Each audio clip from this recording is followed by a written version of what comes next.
Hi everyone, welcome to Shelf Control. I'm Norm, I'm Lisa. and today we're tackling our random review. Bärenpark. So if you watched our last video, this is what came up on our random to review, and we've played it. Let's talk about it. Let's talk about it. Let's get rid of this. So Bärenpark is designed by Phil Walker Harding. He has a number of games that seem to do a really good job of distilling down mechanisms and concepts of other games down to a family-friendly, more kid-friendly version that everyone could play. Everyone? Everyone. Let's take about 5 to 10% offer over there, squarely down. Yeah, no. Bärenpark is Phil Walker Harding's version of a tile-laying, polyomino, different Tetris-y shapes kind of game. This is probably going to be a pretty quick rules teach. So, you want to tackle it? Okay. Everybody starts off with a entrance park board. So they're all double-sided. You get 4 of them. And again, they're all double-sided, different countries to pick from. So each with a different layout. The purpose of the game is to build your bear park, which is going to consist of a total of 4 tiles. And we'll explain how you get your tiles. But you'll have 4 of them. You can't go lower than your entrance, but you can go beside, above, or straight line up. No restrictions other than it cannot go below your entrance. The timer of the game is the first person to fill every space on all 4 tiles triggers the end. Everybody else gets another turn. And then that's it, and then you score your points. What you have on your starting tile is you've got some construction workers, you've got wheelbarrows, and you've got cement trucks. I called them round and rounds growing up, so that's what I'm going to refer to them as. You also have a construction zone. So you can fill every space on this board up except your little zone there. And as soon as everything is covered except that, you get the highest available bear statue token, and you just put it in that space. Everyone starts with... First player starts with a 1 square restroom. Porta potty. The second person will get the 2 square playground, and then there's the 3 square food street. I think in a 4-player game, second and third both get the playground, and the 4th player gets the 3. So you all start with 1 tile off to the side in your reserve. Each turn, you're going to place 1 tile, and as you cover things up, you'll get more tiles. If at any time you don't have any tiles to play, you pass and you're done for the rest of the game. So you need to be really careful that you always have tiles. So as I decide where I'm going to put this, I either want to cover a wheelbarrow or a round and round, in which case you get to choose a tile from the supply. So if it's a wheelbarrow, you get one of the 4 basically starting green tiles. You've got an L shape or a corner, the 2 space, the 1 outhouse tile, and then a 3 by 1 tile. And then you'll just put that in your reserve, and then the next person goes, and they'll do the same thing. They'll place their tile covering up something, and then they'll pick a tile for what they covered. If you cover a cement truck, you get one of these 4 tiles here. And these are point-based tiles. So the first one to get them gets the higher points. It counts down from 7 or whatever down to 1. And there's 1 for each type of bear. Koalas that aren't really bears. But they are in this game. Pandas, polars, and the goby bear. Which I never heard of until this game. So you either get another L-shaped tile, kind of a Z-shaped tile. Z. We're in America. It's Z. You have this little T shape. T.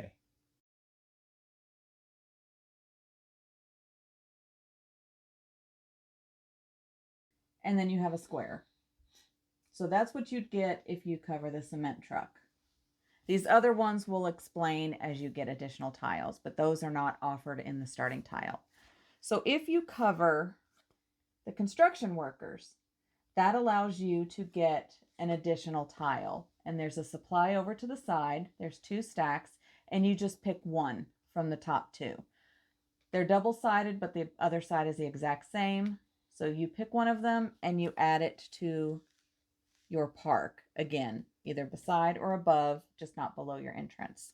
But again, you want to make sure you always have a tile in your reserve, because if you don't, you lose the game. And as you get layouts here, like in her case, she has 2 wheelbarrows up in this top corner. She could put this corner river tile over it, cover to the 2 wheelbarrows, and get 2 of those tiles to put in her reserve. And then that actually gives her a little bit of breathing room where she can actually place a tile without getting a tile and not getting stuck. Because you only place 1 tile per turn, but you would get as many as you covered for that turn. So with my new tile here, I now have an excavator. Excavator. Escalator? It's not an escalator. So if you have the excavator. Nailed it. The power shovel. You can choose from these 2 sections. Now they're only 1 tile per shape.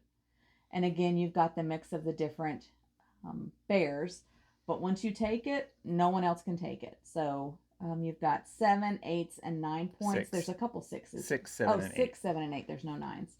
So 6, 7, and 8 points are out here. So you're going to pick them. They're bigger sizes, so they'll cover more spaces. They're weird sizes. They're weird sizes. Very unique shapes to kind of help you. We've got a cross there just to kind of help you fill in more spaces. So as you cover an excavator, those are the options you get for those.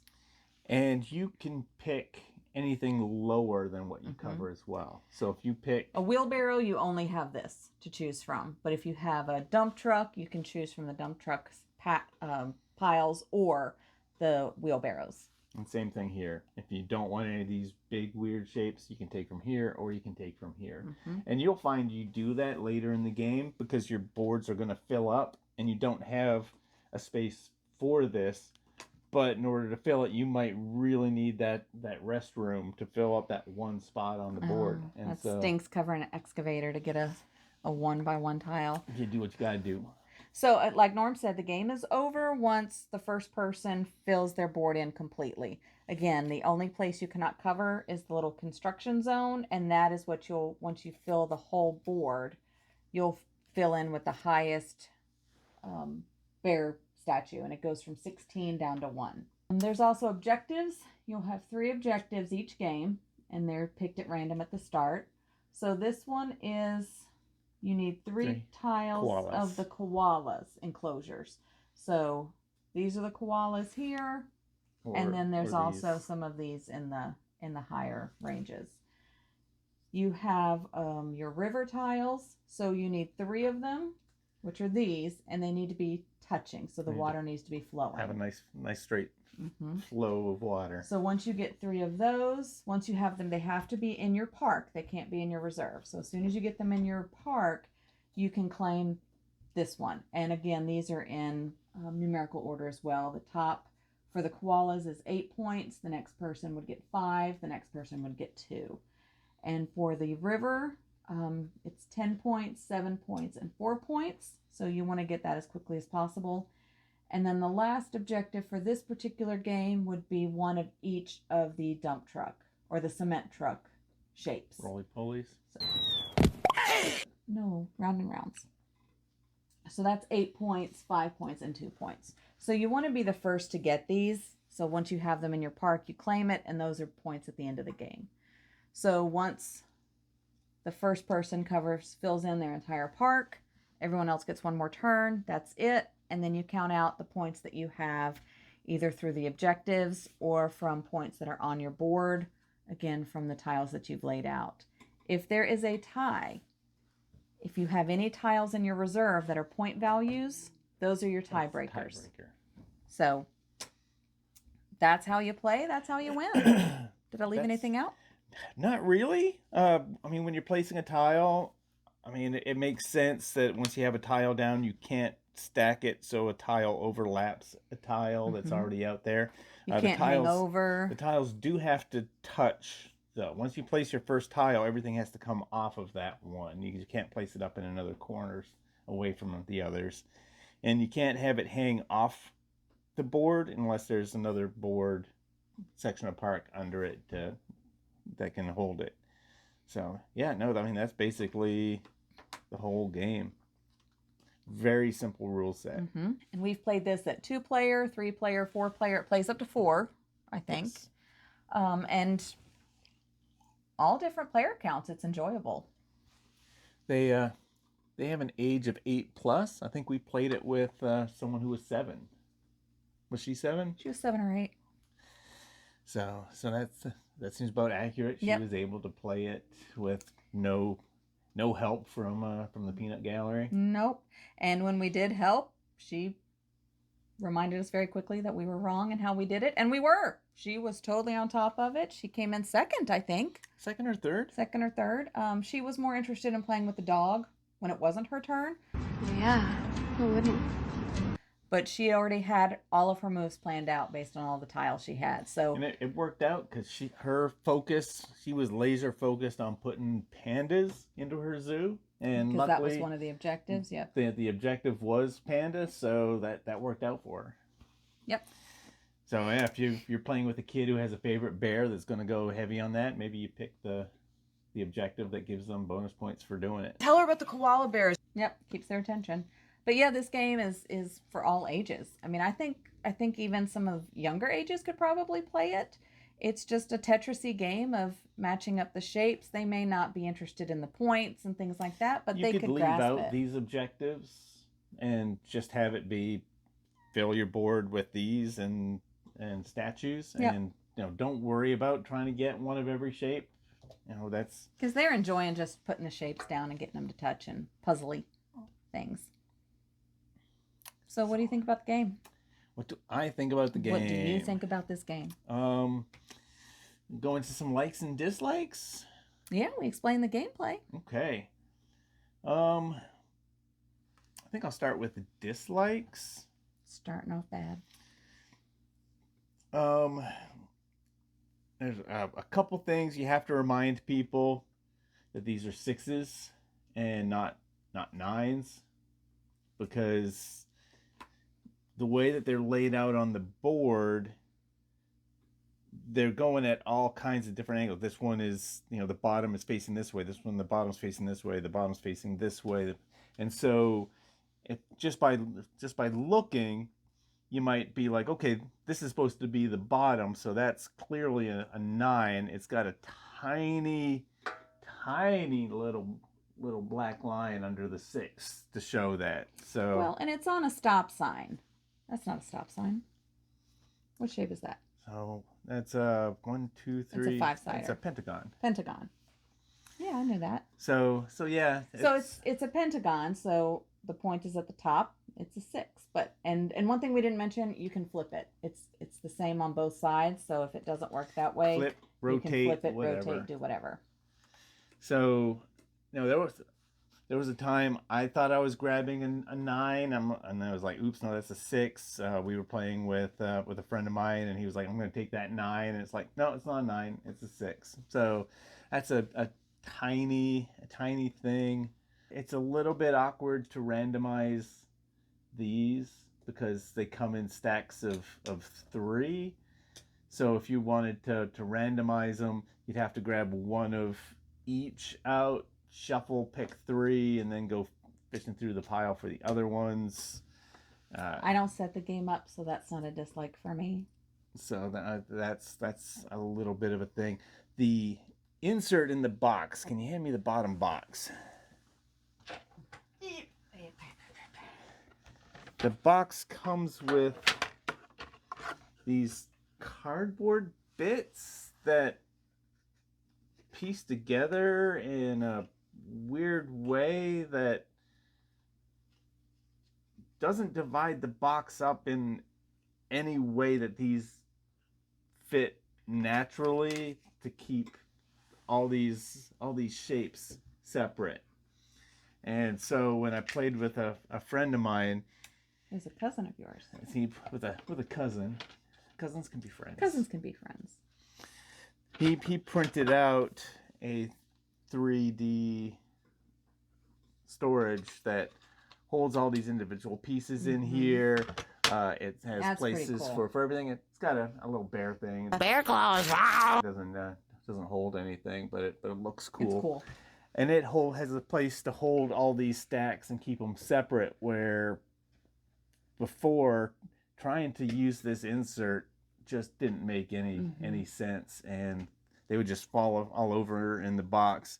And before getting the 3D insert, the only option is, a Ziploc bag for the squares, a Ziploc bag for the T's to keep them all separate. Or they're just all floundering around in the box. And so, having this insert makes setup a whole lot easier. Going with likes, because it has to do with setup.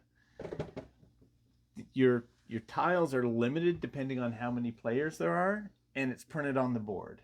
Mm-hmm. So when you're playing with 4 players, you've got the 7 through 1. And if you look here, if you're playing with 2 players, then you're only playing with the 6, the 4, and the 2. And so, you have 3 in the stacks, and you'll just return these to the box. And it's printed on the board. Mm-hmm. So you don't have to go looking through this massive rule book. Yo, man, you want me to read all this? That's not a massive rule book compared to some other rule books. So no, and one of the pages is just explaining the bonus tiles. But it's very convenient when everything is on the board. It's not an in-depth game, so you're not taxing your brain to play this. It's a very lightweight game. You're putting your puzzle together. What did they say for time? 30 to 45 minutes. That's about right. I bet you could even be faster than that if you really wanted to. So yeah, it's a cute game. Can play with some younger folks, and they can enjoy it just as much. You enjoy it yourself, playing it, getting your board completed. Older folks enjoy filling up the little Tetris puzzle.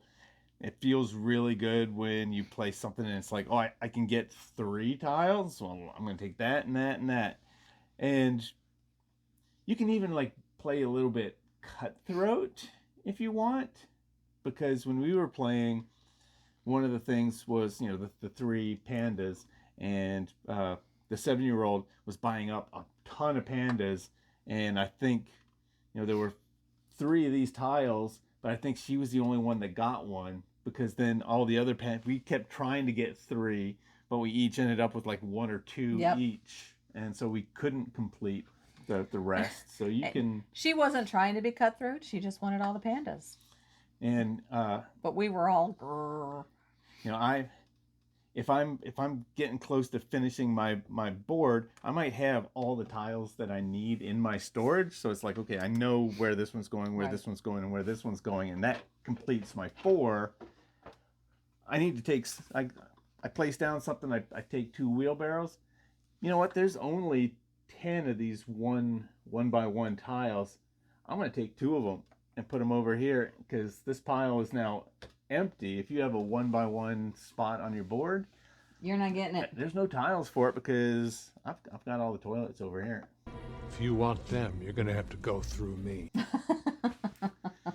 So yeah, there's things in it that older people could enjoy as well, and actually play a little bit mean. I don't think I have had a game where I haven't filled my. I've always been 1 tile away.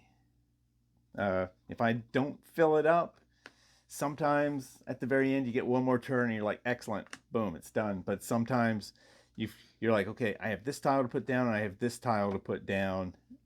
Oh, I only got 1 more turn. All right, I'll put this one down. I have 1 space that's and not it's empty. Interesting. You're not really focused on other people's parks because you're so intently focused on yours and the shapes you need. You're watching what they're taking, but you're not necessarily watching how many spaces are left on their parks. So when the game is over, sometimes it comes as a surprise.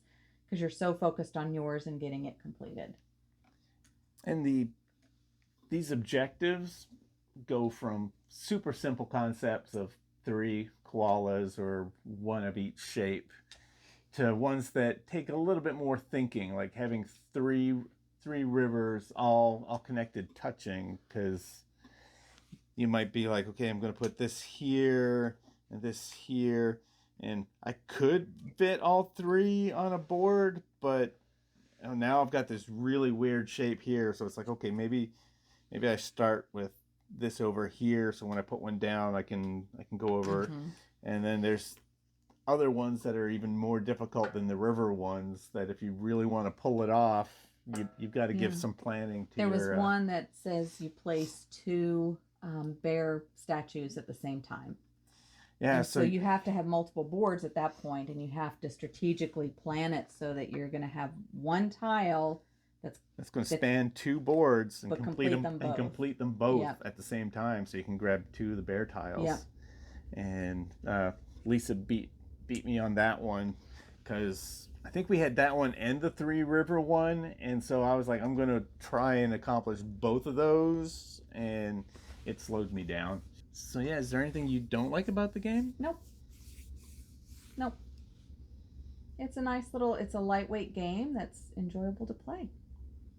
So ratings, what would you give it? Component wise, that's a What rules and gameplay? Gameplay. That's a 0 through 0 to 7. 7.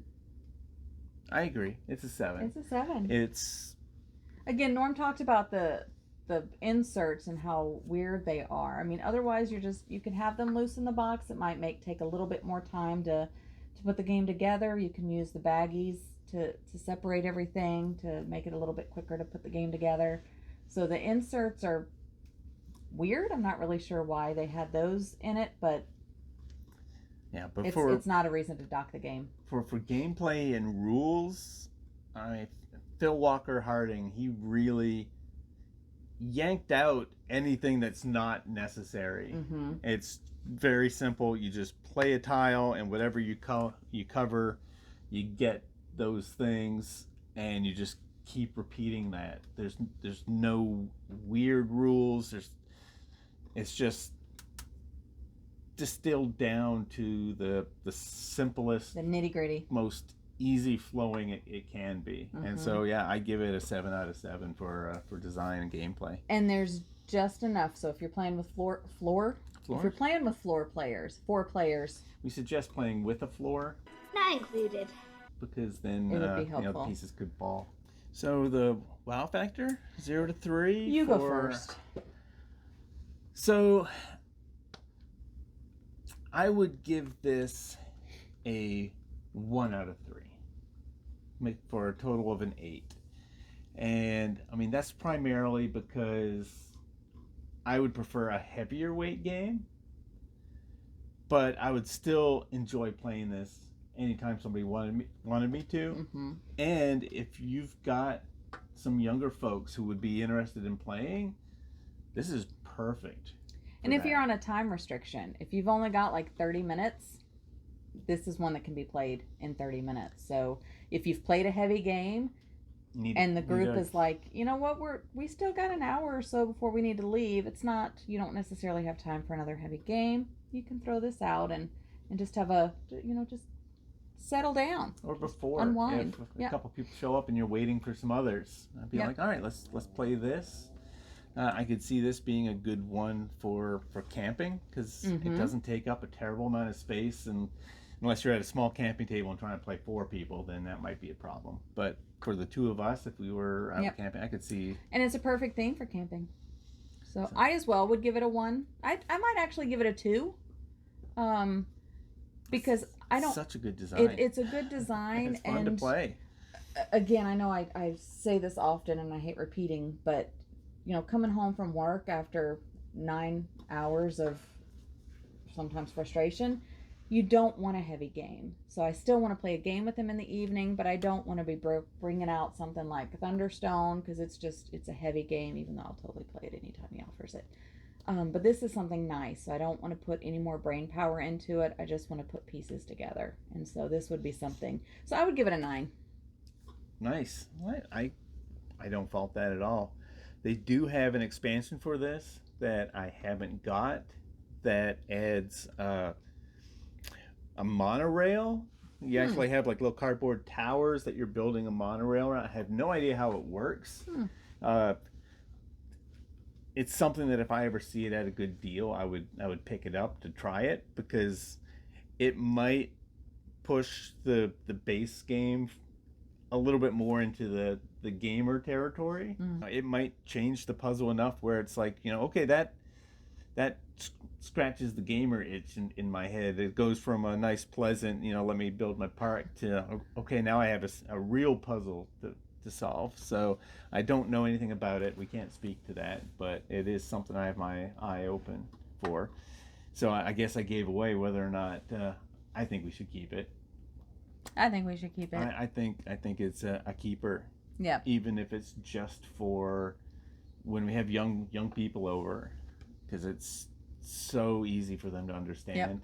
Because we've got some, our kids are grown, but we've got some friends who's still got some young ones, and so if they come over, we want them to feel like they are participating with us and not just just a sideline addition. We want them to be interactive with us and play along. So this is a good one to keep for it. This is one where they can play and have their own agenda and their make their own decisions, instead of you can partner with me and we'll play together, or you have to constantly tell them what they should do. Right.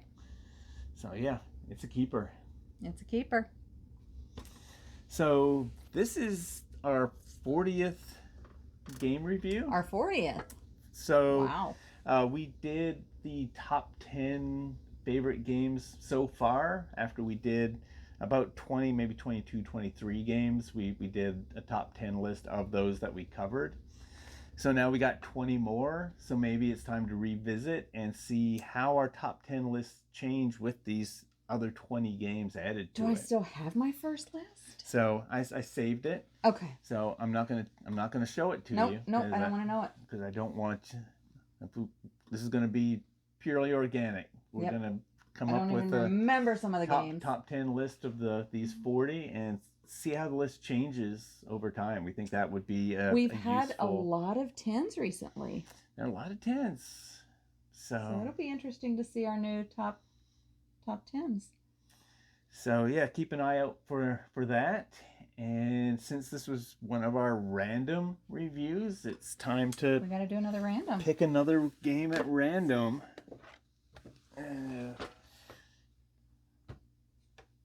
I use a website called bgpicker.com where you can set different criteria using your game list. To do it again? So yeah, hit that blue button. Hit the button. It's working. It's working. See if I can find it on the shelves. Or on the floors. Somewhere. Gotta be a surprise. Wow. It's taking a Myth Pantheons. Never heard of this. It's an AEG game. I like AEG games. If you know exactly where. Oh, it's a little game. It is a little game. It is a trick-taking game. When was this? 2010. I would have thought that it was older than that, but so 14 years old. This is one that I picked up because I was a big fan of AEG games at the time. Still a fan of AEG games, and so I kind of picked it up, not knowing anything about it, and I think played it a few times then, and then it sat on the shelf. How many players? Let's see on the side. I got it. Up to 1 to 4. No, 1 to 6. No, so there's a solo version? No, 3 to 6. Oh my goodness. 3 to 6? 3 to 6. So it's not even a 2-player game. So we're gonna have to get some people together to play this one. Guilt the kids. So yeah, this is if I remember correctly, this is a trick-taking game. Oh, we'll get Stacy. She loves trick-taking games. each player actually has like a few cards. It's like myth.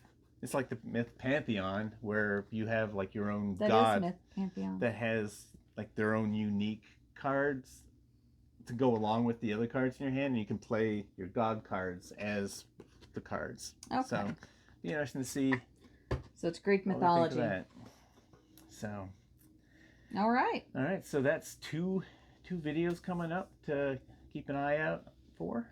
We apologize we didn't get anything out this past week. It was a very, very hectic So busy. week. So we didn't get anything out. We weren't able to prepare or get anything recorded really quick.